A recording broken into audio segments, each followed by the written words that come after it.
युद्ध की परिस्थितियों के बीच यूक्रेन में डॉक्टरी की पढ़ाई छोड़कर भारत वापस लौटने वाले छात्र छात्राओं और उनके अभिभावकों में भविष्य को लेकर चिंताएं विकराल रूप धारण करने लगी हैं। लंबे अरसे से सभी छात्र छात्राओं को भारतीय मेडिकल कॉलेजों में दाखिला देने की मांग कर रहे अभिभावकों ने अपनी मांग के लिए अब धरना प्रदर्शन के रास्ते को चुना है। सोमवार देर रात दौलतपुर चौक से दिल्ली के बीच चलने वाली हिमाचल एक्सप्रेस रेलगाड़ी के माध्यम से इन तमाम छात्र छात्राओं के अभिभावक दिल्ली में धरना प्रदर्शन करते हुए अपनी आवाज बुलंद करने को रवाना हुए। अभिभावकों ने कहा कि इस मांग को लेकर वे पहले भी सरकार के समक्ष आवाज उठा चुके हैं, लेकिन इसके बावजूद उन्हें पूरी तरह से अनसुना किया गया। लिहाजा उन्हें अब संघर्ष के रास्ते पर चलने को मजबूर होना पड़ा है। अभिभावकों में ब्रजेश शर्मा और संजीव कुमार ने कहा कि उनके बच्चों ने भी प्रतियोगी परीक्षाओं में खुद को साबित किया है, जिसके बाद उन्हें यूक्रेन में पढ़ने के लिए भेजा गया। अभिभावकों का कहना है कि उन्होंने अपनी पूरी जमा पूंजी अपने बच्चों की पढ़ाई पर खर्च कर दी है, लेकिन अब उनके बच्चों का भविष्य अंधकारमय होता जा रहा है। उन्होंने कहा कि इससे पहले भी प्रदेश सरकार से लेकर केंद्र सरकार के कई नुमाइंदों के पास यूक्रेन से लौटे बच्चों के अभिभावक अपनी बात रख चुके हैं, लेकिन इसके बावजूद किसी ने उनकी सुनवाई नहीं की।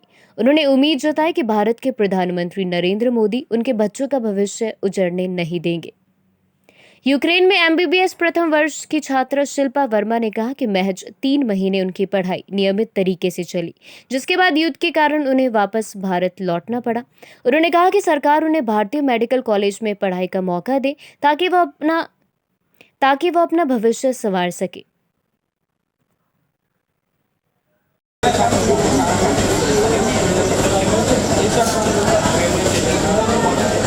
जहां यूक्रेन से लौटे स्टूडेंट्स के अभिभावक दिल्ली कूच कर रहे हैं।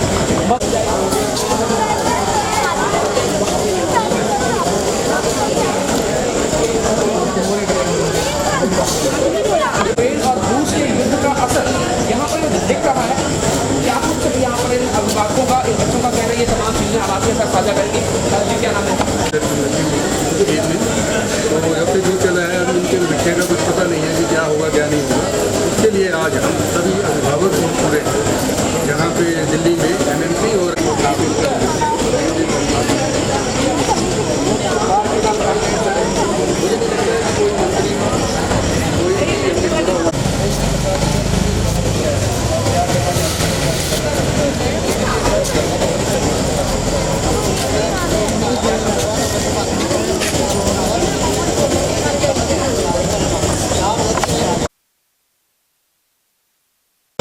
हम दिल्ली जा रहे हैं क्योंकि हमें इंडिया में हमें मतलब ये अकोमोडेट पूरा प्रोवाइड किया जाए, क्योंकि हम अब यूक्रेन तो वापस हमें को पॉसिबल नहीं है हमारा जाना, क्योंकि वहाँ पे अभी भी वॉर की स्थिति है पूरी, वो कुछ पता नहीं है क्या होने वाला है और हमारा फ्यूचर वो है वो पूरा ही अंधकार में चला गया है। तो हमारी सरकार से ये मांग है कि हमें इंडिया में अकोमोडेट किया जाए पूरी तरह से और हमारे फ्यूचर को सिक्योर किया जाए, क्योंकि और इनका ये मानना है कि ये जो डॉक्टर्स हैं ये बाहर के ये ऐसे हैं और इनको पता होना चाहिए कि इंडिया में कितनी कमी है डॉक्टर्स की। इनको कोरोना में भी पता चला, तो इनको हमें हमारा फ्यूचर जो सिक्योर करना चाहिए। मेरी सरकार से यही मांग है। धन्यवाद।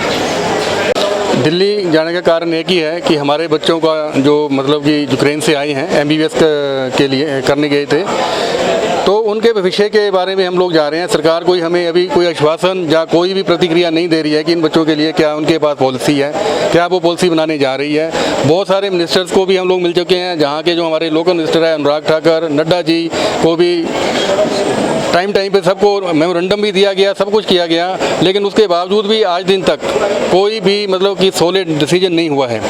तो जो हमारे बच्चे हैं उनको धरना प्रदर्शन करने के लिए आज जो है हम लोग यहाँ से कूच कर रहे हैं, अभिभावक और पेरेंट्स, जिसमें कि हमारे जो यहाँ से ऊना से, सोलन से, शिमला से, हिमाचल से जो प्रमुख मांग यही है कि हमारे जो बच्चे हैं वो यही इंडिया में अकोमोडेट किया जाए। उनका जो आगे का डिग्री का कोर्स है, चाहे वो फर्स्ट ईयर वाले हैं, चाहे वो सेकंड ईयर वाले हैं, चाहे फाइनल तक जो भी हैं, उन सबको इंडिया में ही आगे की पढ़ाई कराई जाए।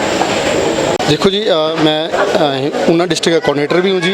तो यहाँ पे हमारे अबाउट 60 बच्चे जो हैं डिस्ट्रिक्ट ऊना के हैं जो एमबीबीएस कर रहे हैं यूक्रेन से, तो वो अलग अलग यूनिवर्सिटी से कर रहे हैं। उनकी सबकी यही है मांग, बच्चों की और पेरेंट्स की यही मांग है कि हमारे बच्चों को यहीं इंडिया में ही अकोमोडेट किया जाए, हमारे को यहीं पे डिग्री दी जाए। हमारे पास इंडिया में 1600 कॉलेज हैं, एक एक कॉलेज में 10-10 बच्चे भी आएंगे एक एक क्लास में, तो ये बिल्कुल पॉसिबल है। और जहाँ पे मोदी हैं कोई प्रॉब्लम नहीं है, मोदी जी हैं तो सबको मुमकिन है, सबको होना चाहिए। और इसी के लिए हम कल एनएमसी का और हेल्थ मिनिस्ट्री का पूरे बच्चे गिराव करेंगे और वहाँ पे हम अमरण अनशन भूख हड़ताल भी करेंगे जो वो 18 तारीख तक चलेगी। इनका मानसून अभी अधिवेशन चल रहा है संसद का, वहाँ तक उस टाइम तक हम वहाँ पे रहेंगे। अगर बावजूद इसके आपकी मांगे नहीं मानी जाती है तो हम अमरण अनशन करेंगे जी। हमारे को कुछ भी करना पड़े, आत्मदाह करना पड़े या बच्चों को करना पड़े या हमें करना, पेरेंट्स को करना पड़े, क्योंकि हमने ज़मीन बेच दिया, घर बेच दिया है हमने, तब बच्चों को यहाँ तक वहाँ तक पहुँचाया है। तो हमारी सरकार से ये गुजारिश है कि नहीं तो हमें